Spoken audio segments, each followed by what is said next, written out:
Data statistik didapat dari Kementerian Perdagangan dan juga dari Kementerian Perindustrian bahwa 80% bahan baku industri nasional Indonesia importnya dari Tiongkok. Satu lagi, kalau trading, beli barang jadi untuk dijual lagi, ternyata 70% juga barangnya dibelinya dari Tiongkok. Kita perjelas, bahan baku industri artinya bahan setengah jadi. Kalau trading itu bahan jadi utuh tinggal jual. Sedangkan kalau Indonesia ekspor keluar itu bahan mentah alam ke Tiongkok yang dibikin setengah jadi oleh Tiongkok, lalu diimpor balik ke Indonesia sebagai bahan baku industri atau barang jadi. Bahan baku tadi yang balik itu 50%-nya dari 80% bahan baku industri. Kita diputer-puter barang sendiri sesungguhnya. Tiongkok untung di tengahnya. Hebat Tiongkok. Ini negara tetangga kita ini bernegaranya kok kayak provinsi jadinya ya. Apa Tiongkok segitu hebatnya? Atau negara tetangga segitu lemahnya bernegaranya, terlalu urusin politik dalam negeri sehingga ekonominya dibuat dalam tanda petik bergantung dengan Tiongkok. Nggak heran transaksinya pakai yuan. Baru ngeh saya juga. Multi currency atau mata uang yang berlaku di banyak negara seperti yen, dolar, dan euro memang tidak diperlukan kalau kayak gitu. Ya itulah kenapa istilah provinsi itu muncul. Timur-timur nih, kalau Newman yang pegang mandat, 90% kebutuhan negaranya tergantung rupiah dan barang dari Indonesia. Jadi tanpa perlu diintegrasi penyatuan kembali Timur-Timur ke wilayah Indonesia, ya Timur-Timur sudah jadi provinsi lagi. Sama seperti Gajah Mada menyatukan Nusantara juga bukan pakai military approach, tetapi pakai economic approach, pakai emasnya Majapahit. Atau istilah ini adalah semua dalam buku Akademi Militer, namanya kolonialisasi 5.0, seperti yang dilakukan oleh Tiongkok. Kolonialisasi 5.0 pakai yuannya Tiongkok. Itu adalah economic approach. Negara tetangga itu jadinya ya kalah diplomasi, kalah strategi, kalah ekonomi, puncaknya ya kalah kedaulatan.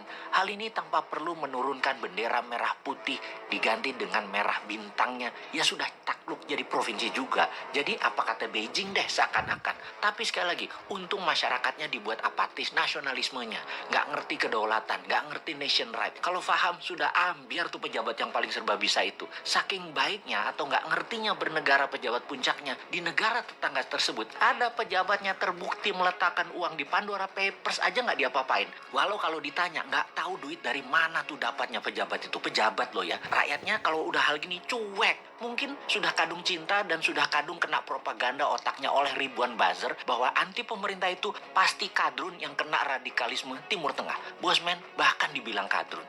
Lah wudhu aja belum lengkap, ilmu agama tipis dibilang kadrun.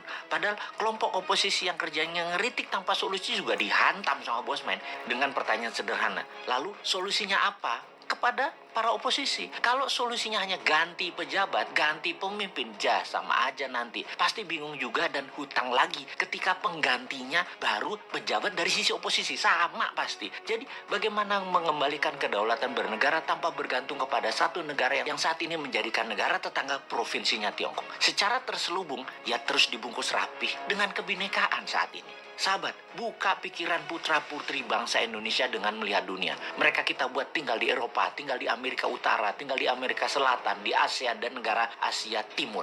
5 tahun pertama minimum mereka tinggal 2 tahun untuk ambil kursus apa saja. Juga ambil ilmu kekinian di berbagai belahan dunia. Kirim 10 juta putra-putri terbaik untuk mendapatkan ilmu, mendapatkan jaringan dan pengalaman hidup di berbagai negara yang ekonominya lebih maju dari Indonesia. Di tanah air, sekolah ubah kurikulumnya. Bukan 6 tahun SD, 3 tahun SMP, 3 tahun SMA, total 12 tahun, tapi ubah hanya 10 tahun. Nggak ada yang namanya SD, SMP, SMA. Yang adanya sekolah pratama atau primary school, kemudian sekolah kejuruan, universitas, sekolah tinggi, akademi militer, kepolisian, dan lain sebagainya. Selesai sekolah pratama, maka ada wajib militer 2 tahun. Secara teknis, wajib militer selesai dulu, baru 10 juta putra-putri terbaik ini dikirim ke luar negeri dalam 5 tahun ke depan. 10 tahun ke depan, tambah lagi, ada 20 juta putra-putri terbaik ini memiliki nasionalisme yang kuat, berpikir terbuka, pandai, dan membuat banyak perubahan di tanah air tercinta ini hingga menjadi negara berdaulat utuh adalah karena pengalaman mereka selama mereka belajar